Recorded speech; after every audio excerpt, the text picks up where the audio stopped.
Hi గారు, welcome to our channel. ప్రస్తుతం మనతో పాటు దాము బాలాజీ గారు సీనియర్ జర్నలిస్ట్ ఉన్నారు. వారితో ఒకసారి మాట్లాడదాం. సార్ నమస్కారం సార్. నమస్తే.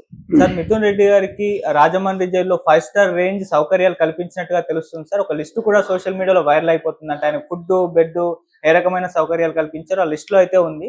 సో దీన్ని చూస్తే చాలా అనుమానాలు అయితే వ్యక్తం అవుతున్నాయి. అంటే ఈ విధంగా లీగల్ గా కరెక్టేనా ఇది సౌకర్యాలు ఒక వ్యక్తికి అందించడం? మిగతా ఖైదీలు ఉంటారు కదా, సో వాళ్ళకు వీళ్ళకి డిఫరెన్స్ ఏంటి? అందరినీ సమానంగా చూడాలా అన్న క్వశ్చన్స్ కూడా రైజ్ అవుతున్నాయి. దీనికి సంబంధించి మరి మీరేం చెప్తారు సార్? ఇప్పుడు ఇది కొంత సంచలనం సృష్టించింది. మిథున్ రెడ్డికి ఇచ్చిన సౌకర్యాలు చూస్తే అది బాగా సర్క్యులేట్ కూడా అవుతుంది. అది ఆర్డర్ ఇచ్చారు కోర్టు నుంచి.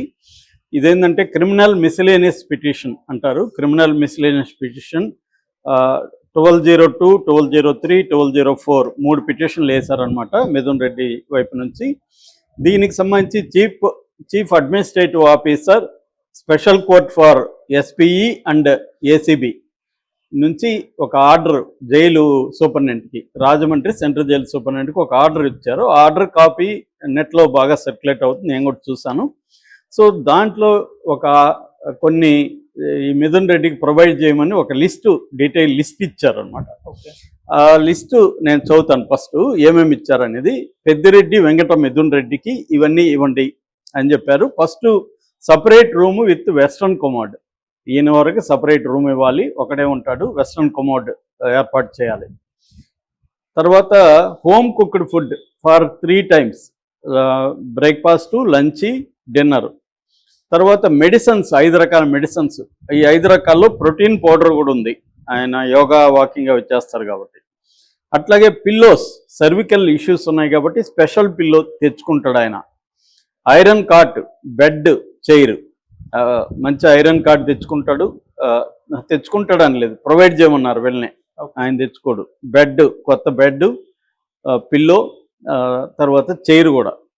తర్వాత మాస్కిటో నెట్, దోమతెర, యోగా మ్యాట్, వాకింగ్ షూస్, తర్వాత purified water bottles, daily newspaper and magazines. తర్వాత టీవీ, ప్రత్యేకంగా కిన్లే మినరల్ వాటర్, కంపెనీ పేరు కూడా స్పెసిఫై, ఎందుకంటే కొంతమంది నేను కూడా చూసా కిన్లే తప్ప వేరే బ్రాండ్ తాగరు వాళ్ళు. సో ఈయన కూడా ఆ బాబుతో అనుకుంటా. సో కిన్లే వాటర్ బాటిల్, ఒక టేబుల్, వైట్ పేపర్స్, పెన్ను. ఇవి కాకుండా ఒక అటెండెంట్ ఆయనకి స్పెషల్గా 24 hours ఒక అటెండెంట్ ఉండాలా, ఎప్పుడు పిలిచినా ఏ పని చెప్పినా చేసేదానికి. తర్వాత 2 అడ్వకేట్లు వారంలో 2 రోజులు ఎనీ టైం ఆయన కలవచ్చు. ఆయనకు ఒక ప్రైవసీ రూమ్ క్రియేట్ చేసి వాళ్ళకి సిట్టింగ్ ఏర్పాటు చేయాలి. ఇది నేనైతే ఈ మధ్యకాలంలో ఎప్పుడు చూడలేదు ఇలాంటిది. సో అందరూ కూడా షాక్ అవుతున్నారు, ఏంటిది మిథున్ రెడ్డికి మాత్రమే ఇలాగిస్తున్నారు. మిగతా ఇప్పుడు వైసీపీలో కూడా చాలామందిని అరెస్ట్ చేశారు. ఫర్ ఎగ్జాంపుల్ పోసాని కృష్ణమురళి, వల్లభనేని వంశీ, ఇలాగ చాలామందిని, ఇంకా చెవిరెడ్డి భాస్కర్ రెడ్డి చాలామంది ఉన్నారు. ఇప్పుడు వీళ్ళకి ఎవరికి ఇవేమి ఇచ్చినట్లేదు. మరి వాళ్ళు ఇట్లాంటి criminal miscellaneous petition AC reject అయిందా లేదా మనకు తెలియదు. కాకపోతే ఇది చట్ట ప్రకారం కరెక్టా, ఇలాగా ఒక జడ్జి ఒక రిమాండ్ ప్రిజనర్కి ఇలాంటి సౌకర్యాలు ఇవ్వచ్చా అన్న చర్చ అయితే స్టార్ట్ అయింది. దాని బదులు ఇది అత్తారిల్లా లేకపోతే 5 స్టార్ హోటలా అన్న కామెంట్లు కూడా మనకు ఫేస్బుక్లో కానీ ట్విట్టర్లో కానీ పెడుతున్నారు చాలామంది. నిజానికి తెలుగుదేశం వాళ్ళు దీన్ని విమర్శిస్తున్నారు, అది అర్థం చేసుకోవచ్చు. కానీ మామూలు పీపుల్ కూడా షాక్ అయ్యారు, ఎందుకంటే ఎప్పుడు వినలేదు. అప్పట్లో మనకు చంద్రబాబుకి కూడా ఇది అడిగారు, చంద్రబాబు కూడా కొన్ని ఇచ్చారు. కాబట్టి ఆయన పెద్ద ఆయన, 76 ఏళ్ళు ముఖ్యమంత్రిగా పనిచేశారు గతంలో. కాబట్టి ఆయనకి ఇవ్వడం ఓకే, ఎందుకంటే అక్కడ కేజ్రీవాల్ కూడా ఇలాంటివి కొన్ని ఇచ్చారు. కానీ ఈ స్థాయిలో ఇచ్చింది తక్కువ అనమాట, ముఖ్యంగా తెలుగు రాష్ట్రాల్లో. అందువల్ల చర్చ జరుగుతుంది. అయితే లీగల్ ప్రొవిజన్స్ చూద్దాం, ఇవ్వచ్చా లేదనేది. జనరల్గా ఏంటంటే మనకి ఇండియాలో ఈ క్రిమినల్ జస్టిస్ సిస్టమ్ అంటారు. ఈ సిస్టంలో జడ్జెస్కి డిస్క్రిషనరీ పవర్ అని ఉంటుంది, అంటే విచక్షణ అధికారం. ఈ విచక్షణ అధికారాన్ని ఉపయోగించి వాళ్ళు నిర్ణయించుకోవచ్చు ఇవ్వచ్చా లేదని. కాబట్టి ఏదైనా కూడా ఫైనల్గా మన రాజ్యాంగానికి లోబడి ఉండాలి. రాజ్యాంగంలో ఆర్టికల్ 21 ఏం చెప్తుందంటే రైట్ టు లైఫ్ అని చెప్తుంది. Right to Liberty, right to life.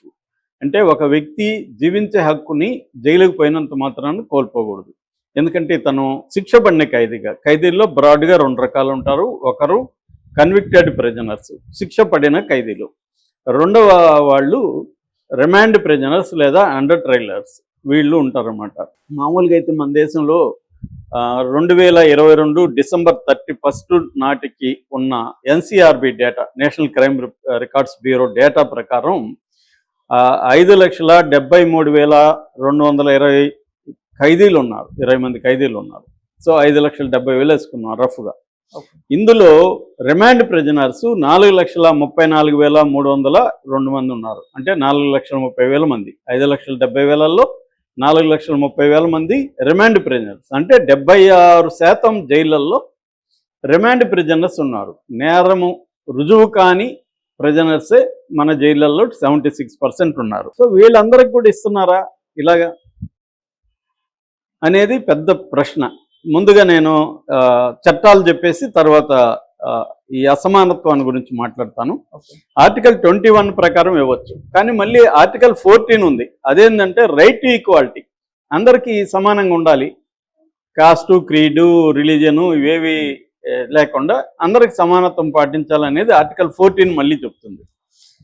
ఇక సిఆర్పిసి 167-309 గతంలో ఉండేవి, అది ఇప్పుడు బిఎన్ఎస్ఎస్ భారతీయ నాగరిక సురక్షా సంహిత ప్రకారం 187-349 సెక్షన్ల ప్రకారం ఖైదీలకి కొంతమందికి ఇట్లాంటివి ఇవ్వచ్చు, ప్రత్యేక సౌకర్యాలు అనేది ఉంది. అట్లాగే ప్రిజన్స్ యాక్ట్ ఒకటి ఉంది మనకి, జైళ్ళ చట్టము 1894 బ్రిటిష్ వాళ్ళ కాలంలో.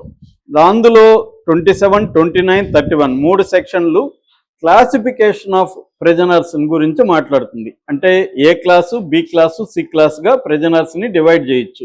అది ఒక్కొక్కసారి వాళ్ళు దేశానికి చేసిన కాంట్రిబ్యూషన్ కావచ్చు, లేకపోతే రాజకీయ ఖైదీలు కావచ్చు, లేకపోతే విఐపీలు కావచ్చు, ఇలాగా డివైడ్ చేయొచ్చు అనమాట. డివైడ్ చేసి ఏ క్లాస్ వాళ్ళకి కొన్ని బెటర్ కండిషన్స్, బి క్లాస్కి ఇలాగా డివైడ్ చేయొచ్చు. ఇక 4వది స్టేట్ ప్రిజన్ మాన్యువల్స్ ఉంటాయి. దీనికి కూడా మళ్ళీ ఆధారం ఏంటంటే మోడల్ ప్రిజన్ మాన్యువల్ అని సెంట్రల్ గవర్నమెంట్ ఒక డాక్యుమెంట్ 2016లో తీసుకొచ్చింది. ఆ డాక్యుమెంట్ని బేస్ చేసుకొని ఏ స్టేట్ ప్రిజన్ మాన్యువల్స్ని తయారు చేసుకుంటారు. ఇందులో కూడా మళ్ళీ క్లాసిఫికేషన్ అనేది ఉంటుంది అనమాట. ఈ బేసిక్గా ఈ 4 రకాల దీంతో ఉంటుంది. కానీ అనేక సార్లు సుప్రీంకోర్టు కానీ హైకోర్టులు కానీ ప్రత్యేక సౌకర్యాలు కొందరికే ఇవ్వడం, విఐపి సౌకర్యాలు ఇవ్వడం కరెక్ట్ కాదని చెప్పింది. ఫర్ ఎగ్జాంపుల్ సునీల్ బాత్రా కేసులో justice Krishna Iyer human dignity important, ఒక ఖైదీని జైల్లో పెట్టినంత మాత్రాన హ్యూమన్ డిగ్నిటీని కోల్పోయే విధంగా అతనికి ట్రీట్ చేయకూడదు అని చెప్తూనే మళ్ళీ క్లాస్ డిపెండెంట్గా ఉండకూడదు అన్నాడు. అంటే అప్పర్ క్లాస్కి, రిచ్ క్లాస్కి ఒక రకమైన సౌకర్యాలు, పూర్ క్లాస్కి ఒక రకమైన సౌకర్యాలు ఉండకూడదు అని చెప్పారు. సుప్రీంకోర్టు చాలాసార్లు ఏం చెప్పిందంటే ఓన్లీ మెడికల్ గ్రౌండ్లో మాత్రమే ఎవరికైనా స్పెషల్ కండిషన్స్లో మెడికల్ గ్రౌండ్లో మాత్రమే ఒక వ్యక్తి కింద పడుకోలేకపోతున్నాడు, అతనికి స్పైనల్ ప్రాబ్లం ఉంది అనుకున్నప్పుడు మంచం కాట్ ఇవ్వచ్చు. ఏజీ చంద్రబాబు లాగా 76-74 ఏళ్ళు, ఆయనకి ఇబ్బందులు ఉన్నాయి కాబట్టి ఇవ్వచ్చు. అంతేగాని క్లాసుని బట్టి ఇప్పుడు ఇతను మిథున్ రెడ్డి ఈ కేటగిరీ, అతనికి ఏమి కింద పడుకోలేనంత ఇబ్బందులు ఏమి లేవు, మనకి మెడికల్ హిస్టరీలో అవేమి చెప్పలేదు. ఆ ట్యాబ్లెట్స్ చూస్తే కూడా అట్లాంటివి ఏమి లేదు ఆయనకి. సో ఓన్లీ సర్వికల్ ప్రాబ్లం కొంత ఉంది, దానికి స్పెషల్ దిండు, నేను కూడా కొద్ది రోజులు వాడాను, స్పెషల్ దిండు వాడతారు, అది వాడచ్చు. నిజానికి కింద పడుకోవడమే వాళ్ళకి మంచిది నిజానికి కాట్ కంటే. కాకపోతే అలవాటు అయిపోయింటుంది. ఇవాళ నేను చాలాసార్లు చెప్పాను, మనకేంటంటే నేను 96లో 8 months జైల్లో ఉన్నా. అప్పుడు ఏంటంటే నాకు బయట పరిస్థితుల కంటే జైల్లో బెటర్గా ఉండింది నాకు. ఎందుకంటే నేను అక్కడ మావోయిస్ట్ మూమెంట్లో, నక్సలైట్ మూమెంట్లో ఇంకా నాకు కష్టాలు ఎక్కువ ఉండేవి, జ్వరాలు ఎక్కువ ఉండేవి, వేళకి సరైన ఫుడ్ ఉండేది కాదు, ఇవి ఉండేది. జైల్లో మంచిగా వేళకి ఫుడ్, మంచి లీజర్గా ఉంటుంది, నిద్ర, ఎక్సర్సైజ్ చేసుకోవచ్చు, ఇవన్నీ ఉన్నాయి. అప్పుడు నాకు అది బెటర్ అనిపించింది. కానీ ఇప్పుడైతే నేను కూడా అక్కడ ఇబ్బందులు పడతాను, ఎందుకంటే ఇప్పుడు నేను కొన్ని సౌకర్యాలకు బయట అలవాటు అయినా, అక్కడ పోతే అవేవి ఉండవు. సో ఈ కొంతమందికి మాత్రం ఎందుకు అప్సెల్గా ఇస్తున్నారు, అనప్సెల్గా అనేది మళ్ళీ వేరే కథ, అది కూడా చెప్తాను నేను. అప్సెల్గా కొంతమందికి ఎందుకు ఇస్తున్నారంటే మళ్ళీ నేను చెప్పాను కదా, విచక్షణాధికారం వాళ్ళకి ఉంటుంది. ఈ విచక్షణ అనేది వివక్షకు దారి తీయకూడదు అనేది ఇంపార్టెంట్. విచక్షణ వేరు, వివక్ష వేరు. విచక్షణ అంటే నువ్వు నిర్ణయించుకోవచ్చు ఇవ్వచ్చా లేదా. వివక్ష అంటే ఒకరిని మాత్రం ఇలా చూసి ఒకరిని అలా చూడడం అనేది కరెక్ట్ కాదు. ఫర్ ఎగ్జాంపుల్ 2 సంఘటనలు చెప్తాను ఇద్దరు గురించి. స్టాన్లీ స్వామి అని 83 ఏళ్ల ఒక వ్యక్తి, జీవితాంతం ట్రైబల్స్ కోసం, ఆదివాసుల కోసం పోరాడిన వ్యక్తి. ఆయన అరెస్ట్ అయితే ఆయనకి పార్కిన్సన్ జబ్బు ఉంది, అంటే వణుకుతూ ఉంటారు కదా, అలాగ పట్టుకోలేరు. ఆయన ఏం అడిగాడంటే ఒక స్ట్రా ఇవ్వండి, ఒక సిప్పర్ ఇవ్వండి అని అడిగాడు. అట్లాగే చలికాలం కాబట్టి ఆయన అరెస్ట్ అయిన సందర్భంగా కొంచెం బట్టలు, చలికి తట్టుకునే బట్టలు నేను ఇంట్లో నుంచి తెచ్చుకుంటాను అని పర్మిషన్ అడిగితే 3 నెలల వరకు ఆయనకి ఇవ్వలేదు, వేధించారు. ఎన్ఐఏ కౌంటర్ వేయడానికి 20 రోజులు టైం అడిగింది. దాని మీద ఇవ్వాలా లేదా 3 నెలల వరకు కోర్టులు ఇవ్వలేదు ఆయన. ఆయన అట్లాగే ఇబ్బందులు పడుతూ ఎవడు హెల్ప్ చేస్తే చేయించుకుంటూ అలా బతికాడు ఆయన. సాయిబాబా, ప్రొఫెసర్ సాయిబాబా, ఆయన బయోగ్రఫీ కూడా నేను చెప్పాను. 95% వికలాంగుడు. ఆయన్ని 10 ఏళ్ళు చీకటి గుయ్యారం లాంటి ఒక అండాసిల్లో వెలుగు రాదు బయటికి, బయట చందమామనో సూర్యున్నో చూసే పరిస్థితి లేదు. అలాంటి గుయ్యారంలో 10 ఏళ్ళు పెట్టారు ఆయన. ఆయనకి అనేక జబ్బులు, ఆయనకి వెస్ట్రన్ కమోడ్ ప్రొవైడ్ చేయలేదు. సో ఆయనకి ఏ రకమైన సౌకర్యాలు ప్రొవైడ్ చేయకుండా ఆయన్ని టార్చర్ పెట్టి బయటికి రాగానే ఆయన చనిపోయాడు.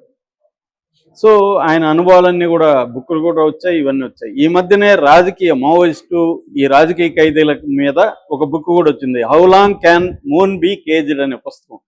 దాన్ని తెలుగులో కూడా చందమామని ఎంతకాలం బంధించేయగలరని తెలుగులో కూడా మొన్న రిలీజ్ అయింది. ప్రకాష్ రాజ్ కూడా చీఫ్ గెస్ట్ దానికి. సో దాని జైతో కూడా మనకి ఖైదీల్ని ఎలా హింసిస్తున్నారు అనేది తెలుస్తుంది. అంటే జైల్లో ఉంటే మామూలుగా డబ్బు ఉంటే అన్నీ జరుగుతాయి.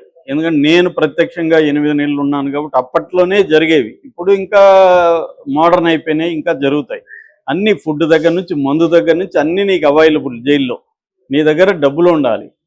డబ్బులుంటే మామూలుగానే మనకి జైలుకి వెళ్తే కానీ ఈ సమాజం యొక్క స్వరూపం అర్థం కాదు. అంటే ఎంత ఘోరమైన సమాజంలో మనం బతుకుతున్నాం మనకు అర్థం కావాలంటే 1 నెల జైల్లో ఉండొచ్చు వస్తే మనకు అర్థమవుతుంది. అంటే డబ్బు, పలుకుబడి, పవరు ఉంటే నీకు అక్కడ జైలు కూడా ఒక ఫ్రీడమ్ లేదనే మాటే కానీ మిగతా అన్నీ ఉంటాయి. ఈవెన్ అమ్మాయిలు కావాలనుకున్నా వాయిదాలకు వెళ్ళినప్పుడు మార్నింగ్ 11కి తీసుకెళ్తారు, 10కి కోర్టులో 11కి అంతా అక్కడ క్లర్క్కి డబ్బులు ఇస్తే నీ ఫైల్ ముందు పెడతాడు. ఆ ఫైల్ అయిపోతుంది 11:30కి. మళ్ళీ ఈవినింగ్ 6 వరకు ప్రొవిజన్ ఉంటుంది. నువ్వు కానీ మేనేజ్ చేసుకుంటే సూపరింటెండెంట్కి 12కి కూడా రావచ్చు రాత్రి. సో ఈ మొత్తం ఒక 12 అవర్స్ నీకు ఏ అమ్మాయితో కాబట్టి అమ్మాయితో గడవచ్చు, పంచాయతీలు చేసుకుంటావా, బిర్యానీ తింటావా, అది నీ ఇష్టం. ఇంకా సో నిన్ను తీసుకెళ్ళి అక్కడికి తీస్తారు. సో నీ ఎస్కార్ట్కి వచ్చేవారికి కొంత డబ్బులు ఇవ్వాలి. ఇలాంటివి బోలుడు ఉన్నాయన్నమాట. కాబట్టి ఆల్రెడీ జైల్లో మామూలుగానే డబ్బులు ఉంటే అన్ని పనులు చేసుకోవచ్చు. ఇక కోర్టే ఇవన్నీ కొంతమందికి ఎందుకు ఇస్తుంది అన్న ప్రశ్నకి ఆన్సర్ అయితే లేదు. ఎందుకంటే వాళ్ళకి ఇవ్వాల్సి వచ్చినప్పుడు ఏదో ఒక సమర్థన దొరుకుతుంది. ఆర్టికల్ 21 అంటారు, లేకపోతే నేను చెప్పిన చట్టాలు అంటారు. ఇవన్నీ విచక్షణాధికారం. మరి వేరే వాళ్ళకి ఎందుకు ఇవ్వట్లేదు అన్న ప్రశ్నకి ఆన్సర్ లేదు. ఎందుకంటే మనది అసమాన సమాజం. దీంట్లో కులము, డబ్బు, అధికారము, పలుకుబడి పనిచేస్తాయి. కాబట్టి జైల్లో అయినా అదే ఉంటాయి, అదే పనిచేస్తుంది. కోర్టులు అయినా అవే పనిచేస్తాయి. ఫైనల్గా పేరుకే మంది డెమోక్రసీ తప్ప అల్టిమేట్గా జరిగేది ఎక్కడైనా ఇదే. Okay sir, thank you so much.